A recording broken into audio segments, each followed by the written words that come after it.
साहब हमारे साथ फोन लाइन पे जुड़े हुए हैं। समीर जी, गुड मॉर्निंग। कहाँ से बात कर रहे हैं? हाँ, मैं भरूच से बात कर रहा हूँ। जी बताइए, क्या मदद की जाए हाँ, आपकी? मेरे पास 200 शेयर है CDSL के ठीक है। 1600 रुपए के भाव से। ठीक है। 1000 शेयर है पैरादीप फॉस्फेट के नहीं, 195 के भाव पारादीप से। फॉस्फेट तो नहीं है हमारे पास। हाँ, CDSL पे राय दे सकते हैं। और कितना समय देना चाहते हैं 5 CDSL पे? हाँ, मैं लॉन्ग टर्म इन्वेस्टर जी जी। लॉन्ग टर्म इन्वेस्टर हूँ। ठीक है, लॉन्ग टर्म का नजरिया CDSL पे 1600 की खरीद। फिलहाल इनके भाव से नीचे है ये स्टॉक, लेकिन ज्यादा नुकसान नहीं होता हुआ। बताएं हरीश जी, क्या करना चाहिए CDSL में? 1600 की बाइंग है। हाँ बिल्कुल प्रशांत जी, अगर CDSL का चार्ट सेक्टर देखते हैं, देखिए लास्ट कुछ दिनों से एक रैली देखने मिला था, उसके बाद एक करेक्शन भी देखने मिल रहा है। तो स्टॉक पे देखा है तो एक लॉन्ग टर्म चार्ट सेक्टर में अभी भी तेजी का ही रुख दिखाई दे रहा है। जो भी है अभी रिसेंट जो फॉल आया है, मुझे लग रहा है कि एक शॉर्ट टर्म करेक्शन है। तो फिलहाल के लिए सपोर्ट्स की बात, शॉर्ट टर्म के लिए सपोर्ट्स की बात करते हैं तो 1450 के अराउंड है मुझे लग रहा है और लेकिन लॉन्ग टर्म चार्ट स्ट्रक्चर अभी भी तेजी का ही है। ऊपर की ओर देखें, last previous all time high था 1950 के अराउंड, तो वो क्रॉस करिए तो मुझे लग रहा है कि फिर से एक बार तेजी बन सकती है। ओवरऑल सेटअप अभी भी तेजी का ही है। जो भी है मुझे लग रहा है कि शॉर्ट टर्म करेक्शन से, तो ओवरऑल तेजी के हिसाब से मुझे लग रहा है कि इनको होल्ड रखना चाहिए टाइम के लिए, क्योंकि इनका अगर देखा है तो लॉन्ग टर्म इन्वेस्टमेंट के अप्रोच है। तो मुझे लग रहा है कि ये स्टॉक जो है अभी भी तेजी में ही है, तो होल्ड रखना चाहिए। अगर शॉर्ट टर्म के लिए स्टॉक मेंटेन करना चाहते हैं तो मुझे लग रहा है कि 1450 का स्टॉक मेंटेन कर सकते हैं, लेकिन मुझे ओवरऑल चार्ट सेक्टर अभी भी तेजी है, होल्ड करने की राय रहेगी। तो होल्ड करने की सलाह आपको यहां पर CDSL पे मिलती हुई।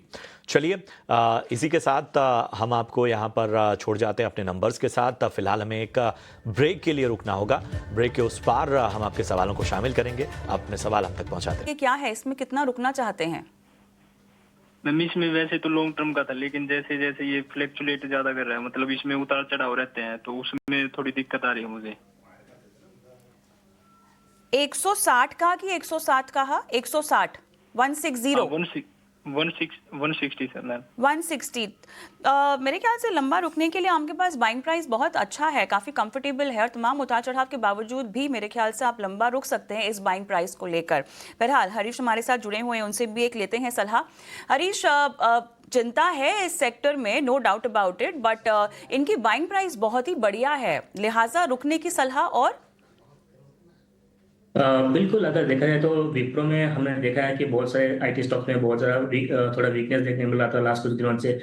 अगर विप्रो में भी देखा जाए तो ऑलमोस्ट 275 लेवल से फिसलते हुए स्टॉक प्राइस ऑलमोस्ट 245 तक आ चुका है। तो मुझे लग रहा है कि लेकिन अभी भी अगर टेक्निकली देखते हैं तो एक higher top higher bottom intact है स्टॉक में।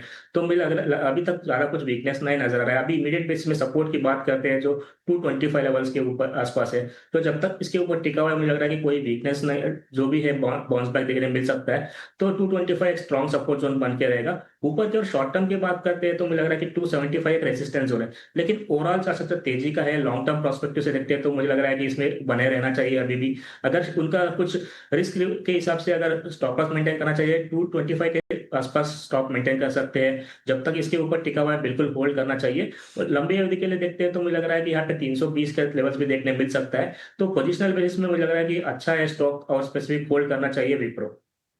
ठीक है, तो ये है राय आपको मिलती हुई। समीर शाह साहब हमारे साथ फोन लाइन पे जुड़े हुए हैं। समीर जी, गुड मॉर्निंग। कहाँ से बात कर रहे हैं? हाँ, मैं भरूच से बात कर रहा हूँ।